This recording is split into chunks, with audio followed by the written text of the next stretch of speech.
porque o governo Lula informou que vai taxar encomendas internacionais que custem até $50. Se a gente for trazer para a cotação de hoje, aí cerca de R$250.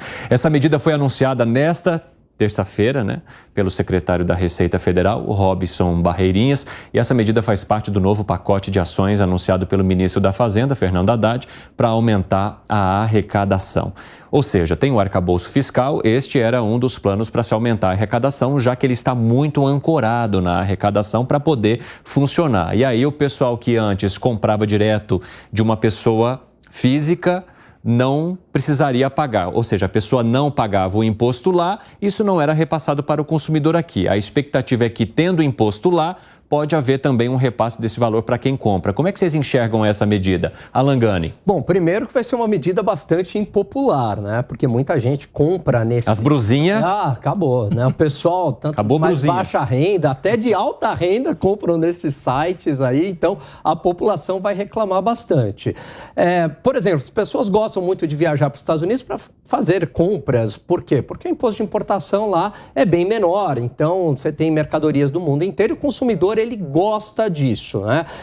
Por um outro lado, você tem, claro, é difícil você competir com empresas chinesas que muitas vezes praticam dumping, utilizam mão de obra extremamente baratas e fazem aí uma concorrência desleal. Agora, eu não acho que seja a prioridade, acho que pode até, num segundo momento, ocorrer essa taxação, enfim, Evandro, mas não é a prioridade. Por que não no gasto, né? É sempre do lado da arrecadação o governo, é sempre medidas de aumento de tributação. Por que não atacar o gasto, né? Eu acho que é isso que está faltando aí para esse governo. Qual que é a fala do governo para essa medida? Que empresas como Shein, Shopee, por exemplo, estariam se aproveitando desse esquema de pessoa física. Então, alguns estariam se passando por pessoas físicas para enviar encomendas ao Brasil sem a devida cobrança de impostos. É para isso que o governo diz que está adotando essa medida e, claro, por conta de toda essa necessidade de arrecadação. Como é que você vê, Segré? Meus filhos compram nesses sites. Todo mundo compra. Em algum momento alguém comprou. Eu não tenho muita paciência com isso. Além não vai demorar muito para chegar. Mas qual é a questão? Vai colocar taxação sobre $50. Nós somos 4. Então compramos, em lugar de um de 50, 4 de 12,5 cada um. Não resolveu a questão. Salvo que seja compras permanentes durante um período de tempo por CPF específico da pessoa física. Eu estou de acordo com a taxação para tudo o que conspire contra a produção nacional. E quando tem uma produção na China, com leis laborais muito questionáveis, e se vier um container com muita mercadoria e chegasse por um importador brasileiro, pagaria impostos. Então a pergunta é por que não deveria pagar quando é feito através de uma compra direta. Mas a questão é que deveria ser colocado quando compra o produto. Porque senão a pessoa pode estar comprando o produto imaginando um preço, quando chega essa mercadoria tem a taxação da Receita Federal e ele termina pagando mais caro, mas o site vendeu o produto. Então poderia ter sido feito dessa forma. Tem outra questão. Só pode ser comprado através de cartão de crédito. Então pode ser identificado que para determinados sites tenha um valor de cobrança sobre o cartão de crédito que está sendo pago. Ou seja, vai ter que ter muita criatividade. Me parece que não vai mudar a agulha da arrecadação, vai deixar muita gente de baixa renda que utiliza esse mecanismo de compra muito frustrado e não vai resolver o problema. Quero saber de você, Piperno. O que você acha? Me surpreende que só agora esse tipo de medida tenha sido tomado.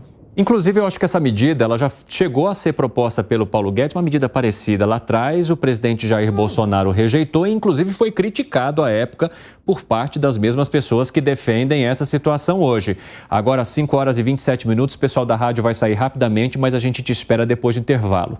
Obrigado, pessoal. Aqui na TV e no YouTube a gente continua. Fala, Piperno. Não, eu me lembro, daquele momento em que se ventilou isso aí. Claro que o ministro na época estava correto.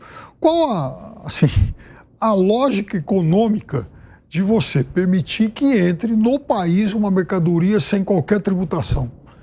Então, não há lógica econômica em relação a isso. Eu não faço a menor ideia, e provavelmente o governo também não faça, de quanto isso possa gerar de arrecadação, até porque o fluxo certamente vai diminuir muito. Tudo muito imprevisto, vai diminuir muito. E vai, de fato, deixar muita gente descontente. É verdade. Eu conheço, inclusive, moças aí que compram até vestido de noiva lá da China. Agora, em vez de comprar 5 brusinhas, vai ter que comprar umas 17 Então, para atingir o valor. Até tem uma lógica econômica, mas seria no mundo ideal, né? Quer dizer, ninguém tributa, cada país se especializa naquilo que ele é bom, né? E que ele tem vantagens competitivas, isso tem uma teoria, né? A teoria das vantagens comparativas, só que no mundo real, e aí eu concordo com o Piperto, isso não acontece. Por quê? Porque tem o país que pratica dumping, tem o país que pratica protecionismo, né? Tem o país que oferece subsídio para determinado setor. Então, no mundo real, esse comércio internacional idealizado aí pelos economistas sem barreiras alfandegárias, que traria prosperidade para ambos os países, ele acaba não acontecendo de forma plena. Por quê? Porque ninguém está jogando um fair play ali. Segré. Eu estava imaginando a viagem do Lula. Então, chega a Xi Jinping e fala, vem Lula, vem, senta aqui, Era senta isso aqui. que eu ia te perguntar, isso pode influenciar. Vem cá, também. senta aqui. Me contaram que teu governo, Lula, está querendo taxar o Shopee, está querendo taxar o Shein. Como é que é? Me conta. Como ficaria? Porque a maioria dos produtos é chinesa. Claro, é isso. Inverno. não, veja, faz algum tempo em que a indústria de calçados lá da Europa, ela acusou o golpe da invasão chinesa. Isso há mais de 10 anos e tal, e essa invasão ela é cada vez mais intensa e cada vez devora mais os mercados dentro da Europa. E isso, 10 anos atrás, a gente não imaginava esse tipo de e-commerce aí, né, que, enfim, proporciona esse tipo de vantagem ao consumidor final. Se 10 anos atrás já era difícil conter aquela invasão, e de produtos muito mais baratos por uma série de fatores, a questão de mão de obra, dumping e tal, etc. Imagina você também lidar com a invasão desses produtos vindo via comércio eletrônico e sem nenhuma taxação. Então, é óbvio que, assim, tem que fechar a porteira.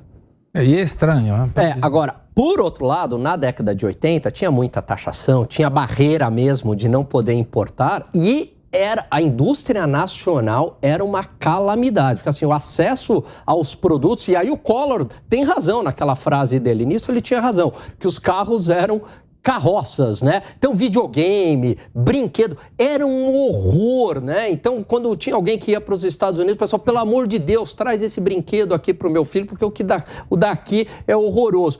E aí, isso de certa forma também reduziu um pouco a barreira alfandegária, fez com que a indústria fosse obrigada a se modernizar. Agora, é claro que para o Brasil, né, você tem que também atacar os problemas da indústria brasileira, e isso passa pela redução do gasto público. Alguém quer colocar algo mais? Só um pouquinho, muito rápido. Como vem essa mercadoria para o Brasil? Não vem aí voando num envelope. Deve vir dentro de um contenedor onde vem o que o Evandro comprou, o que Alan comprou, o que eu comprei, o que o Piperno comprou. A pergunta é como foi importado esse container? É um dado só para a Receita Federal prestar atenção. Piperno?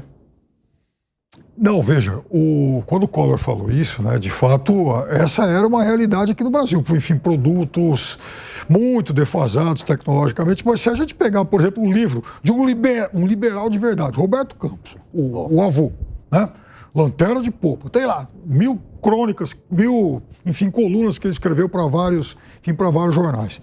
Há um momento no Brasil da reserva de mercado da indústria para a indústria de informática. É isso. Fim do governo militar, vejam bem, fim do governo militar, começo do governo Sarney. Fim da ditadura, começo do governo democrático.